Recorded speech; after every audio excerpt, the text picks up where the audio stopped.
എല്ലാവർക്കും നമസ്കാരം. ദേവകൃഷ്ണയുടെ പുതിയൊരു അധ്യായത്തിലേക്ക് എല്ലാവർക്കും ഹൃദയം നിറഞ്ഞ സ്വാഗതം. നമ്മുടെയൊക്കെ ജീവിതത്തിലേക്ക് മറ്റൊരു പുണ്യമായ നവരാത്രി കാലം കൂടി വന്നിരിക്കുകയാണ്. ഇന്നാണ് നവരാത്രിയുടെ 1-ാം ദിനം ആരംഭിക്കുന്നത്. ഈ വർഷത്തെ നവരാത്രി സെപ്റ്റംബർ 22 ഇന്ന് തിങ്കളാഴ്ച ആരംഭിച്ച് ഒക്ടോബർ മാസം 2-ാം തീയതി വരെയാണ് നീണ്ടു നിൽക്കുന്നത്.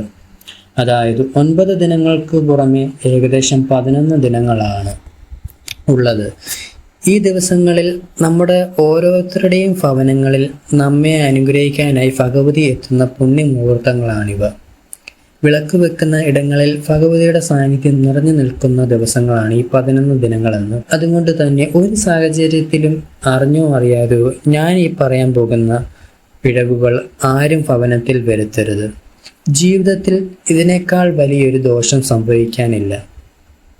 ഈ നവരാത്രിയുടെ 11 ദിവസങ്ങളിലും ഒരു കാരണവശാലും ഈ തെറ്റുകൾ വീട്ടിൽ സംഭവിക്കരുത്. നമ്മുടെ വീടിൻ്റെ ഐശ്വര്യം നശിക്കാൻ അത് മാത്രം മതി. ജീവിതം തകർച്ചയിലേക്ക് പോകാൻ ഇതിലും വലിയൊരു ദോഷം വേറെ ചെയ്യാനില്ല. ഓരോ ഭവനത്തിലും ഭഗവതിയുടെ ചൈതന്യം കുടികൊള്ളുന്ന സമയമാണിത്. അതിനാൽ ഈ തെറ്റുകൾ ഒരിക്കലും വീട്ടിൽ ചെയ്യാതെ ഇരിക്കുക. പ്രധാനമായും 11 കാര്യങ്ങളാണ് ഞാനിവിടെ വിശദീകരിക്കുന്നത്. എല്ലാവരും ഇതെല്ലാം ചെയ്യണമെന്നുണ്ടാകണമെന്നില്ല. പക്ഷെ ആരെങ്കിലും ഇത്തരം കാര്യങ്ങൾ ശീലമായി പിന്തുടരുന്നുണ്ടെങ്കിൽ അത് ഒഴിവാക്കേണ്ടതാണ്. കാരണം ഭഗവതിയുടെ ദോഷം ഏറ്റുവാങ്ങിയാൽ പിന്നെ ഒരു ശക്തിക്കും നമ്മളെ രക്ഷിക്കാൻ സാധിക്കില്ല. അപ്പോൾ എല്ലാവരും ശ്രദ്ധയോടെ കേൾക്കാമല്ലോ. ആർക്കെങ്കിലും പറയാൻ പോകുന്ന അബദ്ധങ്ങൾ സംഭവിച്ചുണ്ടെങ്കിൽ ഈ കാര്യങ്ങൾ ശ്രദ്ധിക്കുക. ഞാൻ ഓരോന്നായി പറയാം, ഒട്ടും ദീർഘിപ്പിക്കുന്നില്ല. ഒന്നാമത്തെ കാര്യം എന്തെന്ന് വെച്ചാൽ, ഈ നവരാത്രിയുടെ 11 ദിവസവും വീട്ടിൽ നിലവിളക്ക് തെളിയിക്കുന്നത് മുടക്കരുത്. സാധിക്കുമെങ്കിൽ രാവിലെയും വൈകുന്നേരവും കത്തിക്കാൻ ശ്രമിക്കുക. അല്ലെങ്കിൽ സൗകര്യപ്രദമായ ഒരു നേരമെങ്കിലും വിളക്ക് കത്തിക്കണം. ഇപ്പോൾ ഒരാൾക്ക് കഴിയുന്നില്ലെങ്കിൽ മറ്റൊരാൾ ആ ജോലി ഏറ്റെടുത്ത് വിളക്ക് കത്തിക്കാൻ ശ്രമിക്കണം.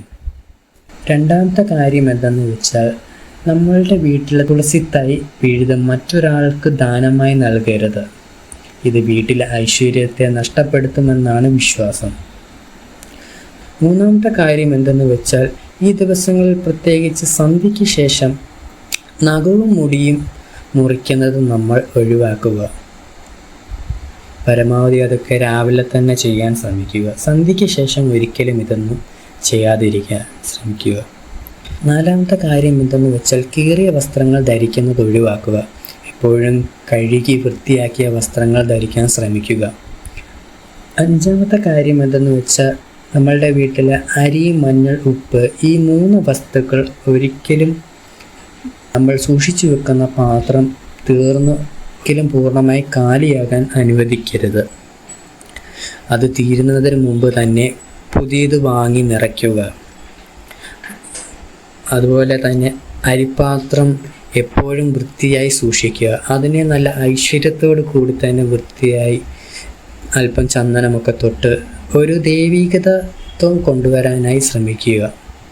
ആറാമത്തെ കാര്യം എന്തെന്ന് വെച്ചാൽ, നമ്മൾ ഈ ദിവസങ്ങളിൽ ഭക്ഷണം ഒരിക്കലും പാഴാക്കാൻ പാടില്ല. അതുപോലെ തന്നെ പഴകിയ ഭക്ഷണങ്ങൾ കഴിക്കുന്നതും ഒഴിവാക്കുക. കുട്ടികളൊക്കെയുള്ള വീടുകളാണെങ്കിൽ അവർക്ക് ആവശ്യമുള്ള ആഹാരം മാത്രം നൽകാൻ ശ്രമിക്കുക. ഒരു കാരണവശാലും ഭക്ഷണം പാഴാക്കി കളയേണ്ട സാഹചര്യം ഉണ്ടാകരുത്. അത് ദാരിദ്ര്യത്തെ ക്ഷണിച്ചു വരുത്തുമെന്നാണ് വിശ്വാസം. അതുപോലെ തന്നെ ഏഴാമത്തെ കാര്യം എന്തെന്ന് വെച്ചാൽ, നമ്മളുടെ വീട്ടിലെ ചൂല് അതൊരിക്കലും കളയാനോ പുതിയത് വാങ്ങുകയോ ചെയ്യരുത്. എന്ന് വെച്ചാൽ, ഈ 11 ദിവസങ്ങൾക്കിടയിൽ ഒരു കാരണവശാലും പുതിയ ചൂല് വാങ്ങുവാനോ നമ്മുടെ വീട്ടിൽ ഉപയോഗിച്ചു കൊണ്ടിരിക്കുന്ന ചൂല് കളയുവാനോ പാടില്ല. ഒക്കെ ഈ 11 ദിവസം കഴിഞ്ഞതിന് ശേഷം ചെയ്യുക. എട്ടാമത്തെ കാര്യം എന്തെന്ന് വെച്ചാൽ, സന്ധ്യാസമയത്തിന് ശേഷം ഈ 11 ദിവസങ്ങളിൽ നമ്മൾ ഒരിക്കലും ഇരുമ്പ് പോലുള്ള ലോഹ വസ്തുക്കൾ, ഇരുമ്പ് മാത്രമല്ല എല്ലാ ലോഹ വസ്തുക്കളും നമ്മൾ ഒരിക്കലും കൈമാറ്റം ചെയ്യാൻ പാടില്ല. ഒമ്പതാമത്തെ കാര്യം എന്തെന്ന് വെച്ചാൽ, സന്ധ്യാസമയത്ത് കുട്ടികൾ കരയുന്നത് പരമാവധി ഒഴിവാക്കാൻ ശ്രമിക്കുക. അവരെ സന്തോഷിപ്പിക്കുന്നത് ഭഗവതിക്ക് സന്തോഷം നൽകുമെന്നാണ് വിശ്വാസം. അതുകൊണ്ട് തന്നെ കുട്ടികളൊക്കെ ഉള്ള വീട്ടുകളിൽ അതൊന്ന് പ്രത്യേകം ശ്രദ്ധിക്കാൻ ശ്രമിക്കുക. 10ാമത്തെ കാര്യം എന്തെന്ന് വെച്ചാൽ, നിലവിളക്ക് കത്തിക്കുന്ന സമയത്ത് നമ്മളുടെ വീട്ടിലെ പ്രധാന വാതിൽ തുറന്നിടുവാൻ ശ്രമിക്കുക. നിലവിളക്ക് അണയുന്നത് വരെ വീടിൻ്റെ പ്രധാന വാതിൽ തുറന്നിടുക. അത് ഭഗവതി വരുമ്പോൾ നല്ലതായിരിക്കും. 11ാമത്തെ കാര്യം എന്തെന്ന് വെച്ചാൽ, നമ്മളുടെ വീട് മുറ്റത്ത് അല്പം മഞ്ഞൾ വെള്ളം വീടിൻ്റെ മുൻവശത്തും മുറ്റത്തും തെളിയിക്കുന്നത് ഭവനശുദ്ധിക്ക് ഉത്തമമാണ്. ഞാനിവിടെ പറഞ്ഞു തന്ന 11 കാര്യങ്ങളും ശ്രദ്ധയോടെ ചെയ്യാൻ ശ്രമിക്കുക. നിങ്ങൾക്ക് ഐശ്വര്യം വന്നു ചേരട്ടെ.